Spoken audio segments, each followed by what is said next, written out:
Di depan saya ada sahabat-sahabat saya ketika saya melakukan banyak hal ya, yakni kopi.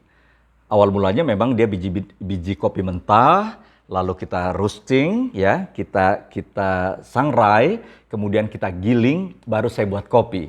Apakah buat kopi V60, espresso, kopi susu Vietnam drip. Tapi menariknya adalah semua jenis-jenis kopi ini berbeda-beda dari daerah berbeda, umpamanya dari Papua pun ada beberapa jenis, ada dari Tiom dan lain sebagainya, dari Toraja pun ada berbagai macam jenis daerah di Toraja, Lampung berbagai macam jenis daerah di Lampung, Gayo, Takengon, Lahat, Dempo, Sumatera Selatan, kemudian juga di Bali ada 3 jenis, ada yang dari daerah mana ini? Oke, ini Blue Ijen, ini kawasan Banyuwangi dan sekitarnya. Semuanya itu nikmat, karena tanah pilihannya oke, benihnya oke, perawatannya oke, cara memanennya pun berbeda, harus hati-hati.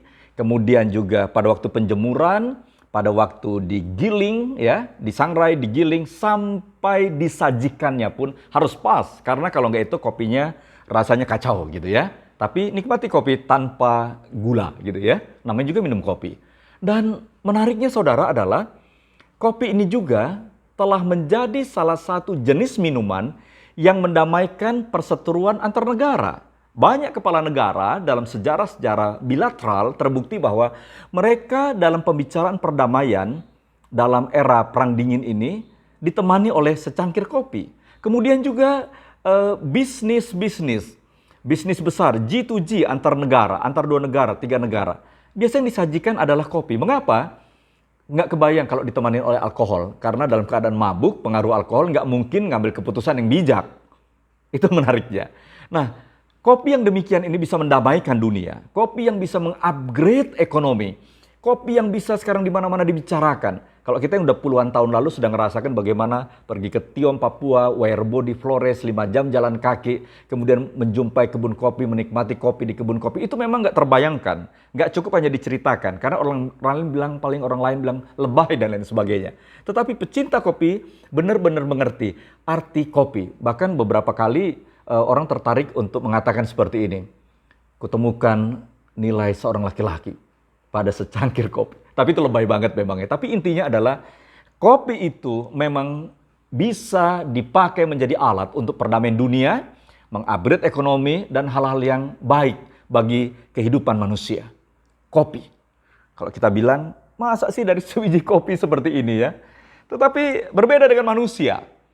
Pemazmur di dalam Mazmur 40 ayat 6 menyatakan, banyaklah yang telah kau lakukan ya Tuhan Allahku, perbuatanmu yang ajaib dan maksudmu untuk kami.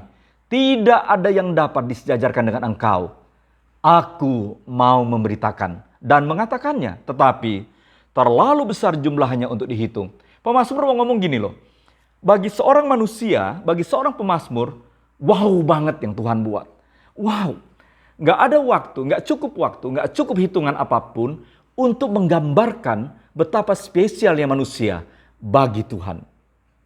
Kopi yang kelihatannya sederhana ini bisa menghasilkan hal yang terbaik bagi kehidupan manusia.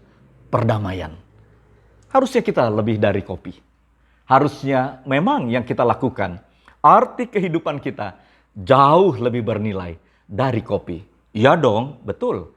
Masalahnya, apakah kita menyadari bahwa kita sangat bernilai dan harusnya orang yang bernilai melakukan hal-hal yang bernilai bagi orang lain, bagi siapapun, tanpa pandang bulu. Karena Tuhan menciptakan kita untuk tujuan yang sangat bernilai, jauh lebih bernilai dari sebiji kopi. Saya Pendeta Rika Runarheda dari Ruang Tamu Inspirasi. God bless.